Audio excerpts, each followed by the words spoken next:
Assalamualaikum warahmatullahi wabarakatuh. Alhamdulillahirrabbilalamin. Wabihi nasta'in wa ala umuri dunya waddin. Wassalatu wassalam asrofil anbiya'i wa imamul mursalin Sayyidina wa maulana Muhammadin wa ala alihi wa sahbihi ajma'in, amma ba'du. Perkenalkan, nama saya Rahmatika Isna Aulia Rashid, NIM 250101600072. Saya mahasiswi dari Prodi Bimbingan Penyuluhan Islam. Di sini saya akan menjelaskan video tentang bagaimana dakwah dapat efektif di era sekarang, terutama di media sosial. Di era digital seperti sekarang, kita hidup di dunia yang serba cepat dan terhubung. Hampir setiap hari, bahkan setiap jam, kita tidak bisa lepas dari yang namanya media sosial. Dari bangun tidur sampai sebelum tidur lagi, tangan kita seakan selalu dekat dengan handphone. Kita scroll TikTok, membuka Instagram, menonton YouTube, atau sekedar membaca komentar di berbagai platform. Namun, pernahkah kita berpikir bahwa di balik semua itu, media sosial sebenarnya bisa menjadi ladang dakwah yang sangat luas? Dakwah di zaman sekarang tidak lagi terbatas pada mimbar masjid atau forum pengajian. Dakwah sudah berkembang mengikuti zaman.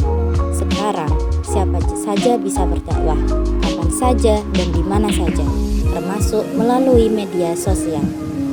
Tapi tentu saja agar dakwah itu efektif, kita tidak bisa asal menyampaikan. Ada cara, ada pendekatan, dan ada strategi yang perlu diperhatikan. Pertama, dari sisi dai atau pendakwah. Seorang dai di era sekarang dituntut untuk lebih peka terhadap kondisi masyarakat, terutama generasi muda yang menjadi pengguna terbesar media sosial. Mereka cenderung menyukai sesuatu yang cepat, ringan, dan tidak terlalu formal. Maka, gaya dakwah pun harus bisa menyesuaikan. Bukan berarti mengurangi nilai-nilai agama, tetapi bagaimana cara menyampaikan agar mereka lebih mudah diterima. Dakwah yang terlalu kaku dan terkesan menggurui seringkali justru dijauhi. Sebaliknya, dakwah yang disampaikan dengan bahasa yang sederhana, santai, dan penuh empati akan lebih mudah menyentuh hati. Kedua, dari sisi materi dakwah. Materi yang disampaikan harus relevan dengan kehidupan sehari-hari. Misalnya, bagaimana cara kita menjaga adab dalam berkomentar di media sosial, bagaimana kita tidak mudah menyebarkan hoaks, bagaimana kita menjaga lisan, atau dalam konteks digital, menjaga jari kita dari penulis hal-hal yang menyakiti orang lain. Hal-hal sederhana seperti ini justru sangat penting karena langsung berkaitan dengan kehidupan nyata para netizen. Dakwah bukan hanya tentang hal-hal besar, tapi juga tentang kebiasaan kecil yang jika dilakukan terus-menerus akan membentuk karakter yang baik. Ketiga, dari sisi metode. Di era sekarang, metode dakwah harus lebih kreatif dan inovatif. Tidak harus selalu berupa ceramah panjang.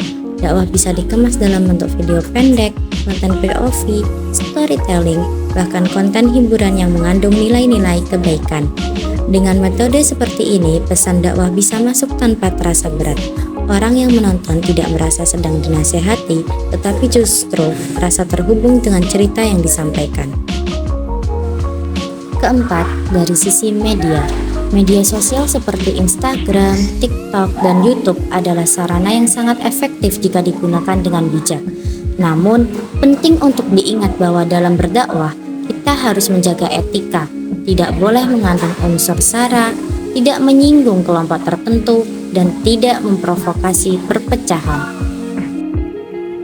Dakwah seharusnya menjadi penyejuk, bukan pemicu konflik. Maka konten yang kita buat harus mengandung pesan yang damai, mengajak, dan penuh hikmah, bukan dengan cara menyalahkan, tetapi dengan cara merangkul. Selain itu, konsistensi juga menjadi kunci.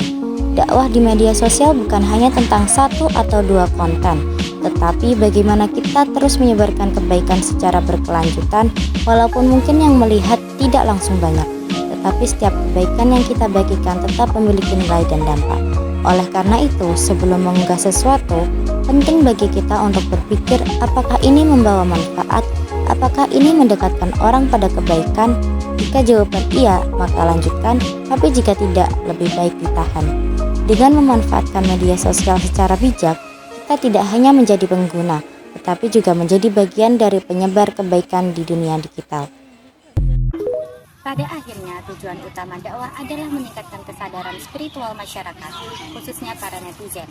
Dengan dakwah yang tepat, media sosial tidak hanya menjadi tempat hiburan, tetapi juga menjadi ladang pahala dan saran untuk menyebarkan kebaikan. Semoga melalui dakwah digital yang bijak dan penuh hikmah, kita semua dapat saling mengingatkan dalam kebaikan dan menjadi pribadi yang lebih baik di dunia maupun di akhirat.